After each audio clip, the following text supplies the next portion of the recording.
bonjour. Bonjour. Asseyez-vous. C'est un ordre. Voilà. Vous venez pour acheter un appareil photo, d'accord. Alors vous savez que dans la catégorie photographie, la communauté est vaste. Il y a énormément d'appareils photo, vous savez. Il y a des compacts, il y a des pas des compacts, il y a des réflexes, il y a des bridges, il y a des full frame, il y a des APS-C. Ok, vous avez un bon niveau en photographie, ouais, ok. Et vous souhaitez améliorer. Vous savez quoi comme appareil photo? Le téléphone, ouais. Et d'accord. Ok. Alors c'est vrai qu'à l'époque, il y a 5-6 ans, les téléphones étaient un petit peu nazes, hein. C'était vraiment pas ouf. Aujourd'hui on peut gérer on peut gérer pas mal de petits trucs. Ça égalisera jamais un appareil photo pour le moment. Mais pour commencer à s'entraîner, c'est très bien. C'est l'équivalent d'un petit compact, quoi, donc c'est parfait. Alors écoutez, je peux vous proposer. Alors ça fait combien de temps que vous faites de la photo quand même? Ah oui, oui d'accord, ça fait quand même d'ailleurs, ça fait déjà un petit moment. Alors je peux vous proposer ce modèle là. Alors c'est un modèle de chez Nikon. Alors nous ici on est Nikon, on n'est pas Canon, hein. Grand angle 18-55 5.6. C'est pas la meilleure gamme qui existe, mais ça fait le taf.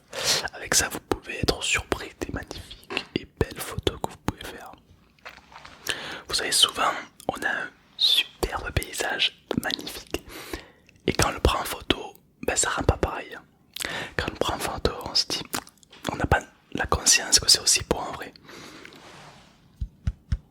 Grâce à lui, vous allez avoir la conscience que c'est aussi beau en vrai. Il fait une qualité extraordinaire. Le capteur est fait en miroir glacé, ce qui convient à 36 millions de mégapixels. C'est énorme, c'est absolument énorme pour un appareil photo. Alors c'est un APS-C. Alors un APS-C et un full frame, quelle est la différence? Un APS-C, dans les endroits sombres, c'est son petit point faible. Par contre, dans les reportages, c'est son point fort. Un APS-C va vous prendre des photos de plus loin.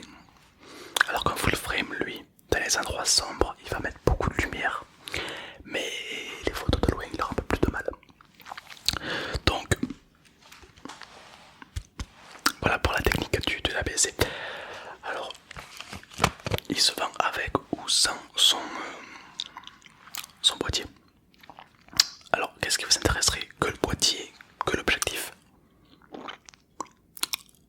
Les deux, d'accord. On va les remettre alors.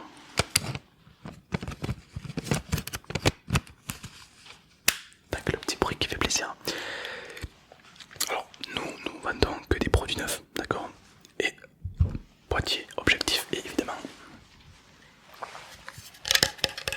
chargeur compris.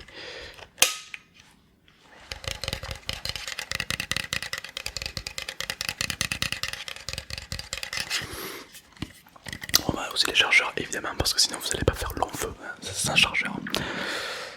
Alors est-ce que vous êtes plus du style prendre des photos de reportage, donc avec un zoom? Un zoom, c'est pour prendre des photos de loin, un zoom. Alors dans le jargon on dit un téléobjectif, ouais, un zoom ça veut un petit peu rien dire. Un zoom ça peut être un transbasique, ça peut être un grand angle, ça peut être un téléobjectif, ça peut être tout. Donc si vous voulez être précis, il faut dire un téléobjectif pour les longues focales, les longues vues. Au contraire, vous voulez beaucoup de grandeur dans votre image, on va plutôt privilégier un grand angle. Et si vous voulez que ça fasse grand angle et téléobjectif, alors dans ces cas-là on va privilégier le transbasique. Voilà. Alors vous souhaitez plutôt donc un transbasique plutôt, d'accord, qui a quand même un petit peu de portée, ok. Alors du coup je vais plutôt vous orienter vers cet appareil là. Celui-ci, voilà. Alors celui-ci, bien protégé, toujours notre matériel est toujours très bien protégé, hein. Nikon, d'accord, d'ailleurs petite blague, hein. Des Canon alors Nikon, voilà. Donc ensuite, les protège sur les côtés, de pas ici et ici, voilà. avec le temps, je les ai enlevés parce que bon, je les accrochais à une ceinture exprès. Donc ils n'y sont plus. On a le porte carte SD. Alors l'avantage c'est qu'il y en a deux. Donc vous pouvez mettre deux cartes SD pleine puissance, shooter un RAW et dès qu'il y en a une qui est pleine, ça passe automatiquement à l'autre. Ça c'est un avantage et un gain de temps extraordinaire, vraiment. De l'autre côté on a plein de branchements. Alors c'est idéal pour, voilà, on a le branchement donc pour relier ça à intervallomètre, un trépied, c'est plus là, aux écouteurs, brancher un micro. Voilà, on a vraiment beaucoup de possibilités. Là vraiment on est vraiment sur. Bien sûr on peut brancher un PC aussi, oui, pour faire la webcam d'un PC. Voilà, vraiment, oui, c'est assez pratique. Nikon nous offre beaucoup de possibilités par rapport à ça. L'option caméra est intégrée. Vidéo. L'option vidéo est intégrée ici. En mode, qu'est-ce que je peux vous dire? On a le mode automatique que je vous déconseille. Hein, si vous voulez faire des photos dégueulasses, shootez en automatique. Hein, voilà. Si vous voulez faire des photos beaucoup plus jolies, je vous conseille de shooter en manuel ou en priorité l'ouverture, programme ou la vitesse, d'accord, mais pas en automatique. Voilà, l'exposition évidemment, on a la molette du diaphragme, on a la molette de la profondeur de champ, du temps, de la vitesse aussi également. On a les menus, alors les menus sont sur le côté, alors contrairement à Canon qui ont 250 000 boutons sur le boîtier qui veulent revenir au même endroit, Nikon lui a plutôt privilégié la sécurité et la rapidité. Il n'y a que très peu de boutons, d'accord, on en a 4. Un pour le menu, un pour verrouiller une image, un pour zoomer ou dézoomer sur la photo que l'on vient de prendre pour voir si elle est nette, et le i c'est pour avoir l'exif sur l'écran. C'est un très bel objet. Un très bel objet. Alors le téléobjectif il se déplie comme ça, hein, voilà, donc beaucoup plus gros, d'accord. Évidemment, tout neuf, nickel. On protège toujours les qualités, nous on est très comme ça chez Nikon. Donc ça c'est un 55-200.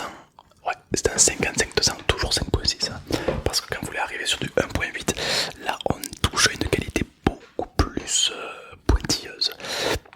Mais pour un budget, voilà, de 3, 4, 5, 600 ou même 700 euros, un 5.6 peut faire peut faire le travail, quoi, voilà. Après, ça sert à rien de mettre 1.8 sur un APS, entre nous, on mettait 1.8 sur un full frame, voilà. Je vous ai perdu, ok. Bon, du coup, vous partirez plus sur celui-là, il vous plaît, d'accord. Alors celui-là, il a 456 euros, voilà, très bonne qualité, vraiment rien à dire. L'avantage c'est que c'est un réflexe, donc l'objectif peut s'enlever, vous pouvez le remplacer par un autre plus tard. Il est vendu également avec la garantie et son lot de chargeurs adaptés. Voilà. Après nous avons des accessoires qui s'adaptent en plus. Bien sûr, un accessoire ça peut aller de, je sais pas moi, de 50 à 8000 euros quoi. On est assez vaste là-dessus. Mais généralement sur ce Nikon D7100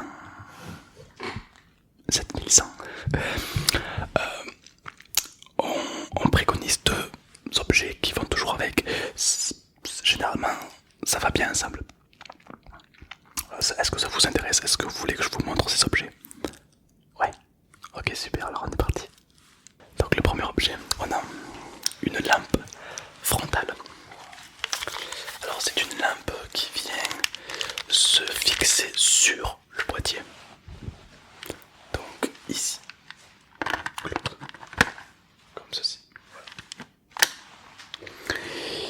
Et donc à quoi ça sert? Ça sert à donner. Alors, moi je l'ai mis, ça c'est le mien, c'est celui de décoration. Vous le vôtre, il n'y aura pas ça. Moi j'ai mis voilà, des petits trucs blancs dessus. C'est pour faire office de diffuseur, voilà, pour diffuser plus facilement la lumière. Et donc ça sert à déboucher les ombres sur le coin des yeux, sur voilà, enlever les cernes.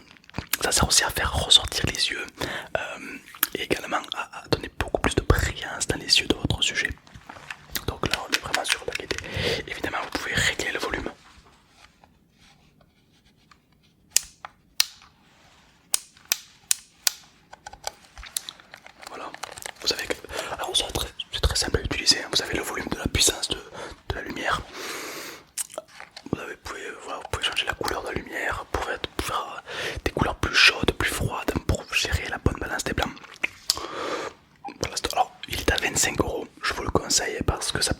fait de galères assez intéressantes.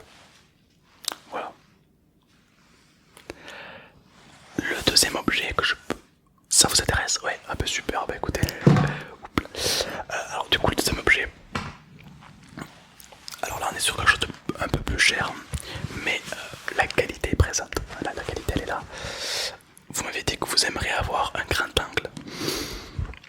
Alors il y en a un qui se marie bien avec le 7100. C'est le fish eye. Le fish eye appelé aussi en français l'œil de poisson.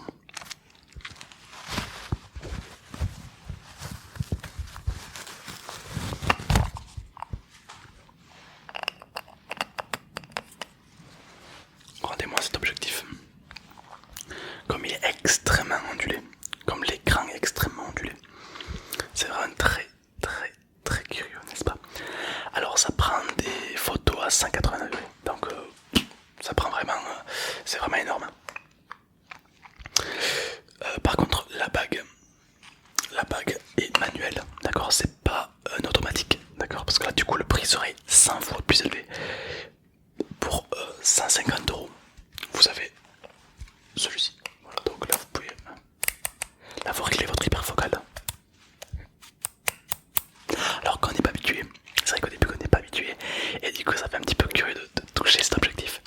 Mais souvent quand on prend cet objectif là, c'est pour le côté artistique, on n'est pas pressé, c'est pas un reportage. Du coup voilà, on a le temps de le prendre en main assez facilement. La bague qui se tourne très facilement au final, c'est pour gérer la bonne exposition et la bonne netteté. Ici nous avons le cache qui protège la connexion de l'appareil au boîtier et la bague.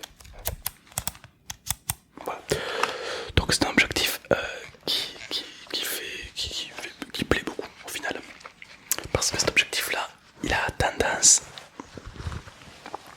à arriver à prendre énormément de grandeur dans l'image. C'est vraiment quelque chose de très intense et la saturation est très bonne sur cet objectif. Souvent les objectifs un petit peu bas de gamme, ah la saturation implique, non là vraiment elle est extraordinaire. Donc voilà, donc on peut vous faire le tout, donc 450 plus 25 j'avais dit, ça fait 475 plus 150, 400, 615 euros. Voilà. 615 euros s'il vous plaît. Et puis voilà, alors pour le côté administratif je laisserai voir mon ami. Mais voilà, donc avec ça, avec tout ça, vous pouvez faire de la qualité vraiment extraordinaire. Ah oui, là, vous êtes vraiment sur quelque chose d'intense. Vous pouvez faire des reportages, vous allez pouvoir faire, vous allez pouvoir simplement exprimer votre art, voilà, beaucoup plus qu'un simple téléphone. Un téléphone, c'est limité, voilà, c'est pas cher, du coup c'est adapté, mais c'est limité. Là, vous avez vraiment de quoi surprendre. Faire des shootings, oui. Shooting, vous allez pouvoir aussi faire des photos de paysages grâce au fisheye. Des poses longues.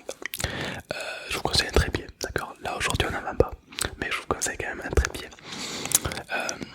Et puis après, voilà, je vous conseille de travailler un petit peu plus l'ISO, la profondeur de champ. C'est vrai que sur téléphone on n'a pas la capacité d'utiliser trop la profondeur de champ, donc adaptez-vous à ça. Et surtout n'utilisez pas le mode manuel. Le mode manuel, il est pas. Le mode automatique, pardon, il est pas exceptionnel. Je vous conseille vraiment, même si c'est pour acheter un objet comme ça, c'est pas pour l'utiliser automatiquement, vous en doutez. Mais écoutez, merci beaucoup d'être venu chez nous. Si à quoi que ce soit dans le magasin, vous avez l'étiquette, vous avez 72 heures pour le ramener en cas de. Voilà, s'il y a un problème, un souci sur l'appareil. Tous nos appareils sont absolument neufs, d'accord, ça c'est catégorique. Donc voilà, vous avez 72 heures pour le ramener. Et la garantie s'étend à 2 ans, d'accord. Donc c'est à dire que si d'ici 2 ans, je sais pas, vous prenez un objectif dans le cul, vous pouvez le ramener sans eau, ok, voilà. Quant à moi, je vous souhaite une excellente nuit. Dormez bien, n'hésitez pas à vous abonner, on sait jamais, hein, je peux peut-être mettre en vente d'autres appareils photo. Petit like, on sait jamais, ça c'est la taxe de présentation. Et moi je vous dis à très vite pour de belles aventures. Merci et bonne... Oh, j'allais oublier votre chargeur, je suis bête.